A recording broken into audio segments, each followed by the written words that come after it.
hasil kesepakatan Majelis Para Senior.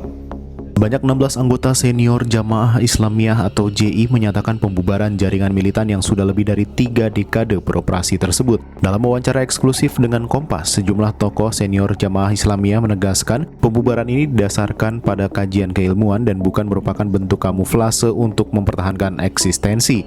Pembubaran JI ditandai dengan deklarasi oleh sejumlah tokoh senior JI yang berlangsung di sebuah hotel di Kota Bogor, Jawa Barat, Minggu 30 Juni 2024. Melalui deklarasi tersebut, JI yang didirikan pada 1 Januari 1993 akhirnya berakhir pada 30 Juni 2024. Untuk menelusuri kebenaran informasi tersebut, Kompas menemui sejumlah tokoh senior JI yang terlibat dalam rangkaian proses untuk membubarkan diri. Informasi yang dihimpun menunjukkan rangkaian JI untuk sampai pada keputusan membubarkan diri berawal dari pernyataan Abu Rusdan pada 7 Mei 2024. Dari bilik sel, Abu Rusdan yang didampingi para Wijayanto, Khairul Anam, dan salah satu tokoh senior JI mengucapkan kesimpulan 642. Mantan sekretaris JI Siswanto alias Abu Mahmudah mengatakan pertemuan di bilik sel di Jakarta itu kemudian ditindaklanjuti di Solo, Jawa Tengah, Sabtu 29 Juni 2024. Sejumlah tokoh senior JI kemudian menggelar pertemuan semacam Batsul Masail untuk membahas masa depan JI.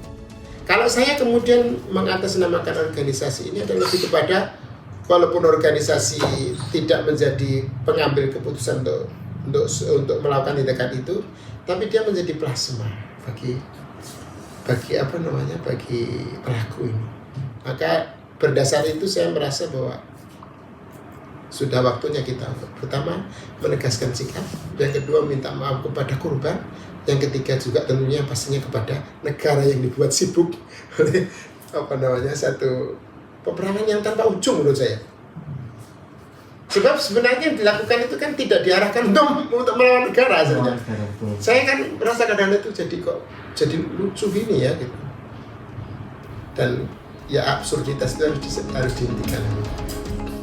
Siswanto melanjutkan sikap untuk membubarkan diri bukan bersifat transaksional. Pembubaran JI juga didasarkan pada kajian ilmu yang menunjukkan arah perjuangan JI selama 3 dekade terakhir perlu dievaluasi. Keseriusan itu juga ditunjukkan dengan komitmen untuk mengevaluasi kurikulum di pesantren terafiliasi JI dan penyerahan persenjataan. Sementara itu, mantan Ketua Dewan Fatwa JI, Imtihan Syafi'i, mengatakan salah satu hal yang sangat mendasari pembubaran JI adalah cara pandang atau kesimpulan dalam memandang Indonesia. Pada mulanya, JI memandang sistem pemerintahan Indonesia sebagai Darul Kufur, tetapi masyarakatnya adalah Muslim. Konsekuensi logisnya yakni tidak menerima Pancasila dan tidak menghormati bendera merah putih. Di literatur Islam ini dalam menilai negeri seperti Indonesia, bukan menilai Indonesia sebenarnya, menilai negeri seperti Indonesia yang secara resmi tidak menyatakan berdasarkan Al-Quran dan Sunnah ya, itu ada 3 pendapat. Ada 3 pendapat.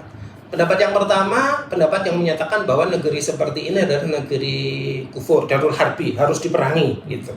Ya. Pendapat yang kedua, ini negeri Islam karena umat Islam adalah masih mayoritas. Para penguasanya juga Muslim, mereka juga mengerjakan syarat-syarat Islam. Ditambah lagi beberapa hukum Islam pun masih diizinkan untuk dilaksanakan oleh jumhur atau oleh seluruh kaum muslimin. Bahkan beberapa didorong ya oleh pemerintah untuk mengerjakan itu, bahkan dibantu. Ya, kan ada Basnas itu kan wujud membantu masyarakat dalam melaksanakan zakat ya. Kemudian yang ketiga, pendapat yang ketiga adalah pendapat yang tidak memandang negeri seperti Indonesia sebagai Darul Kufur, tapi juga tidak memandang sebagai Darul Islam.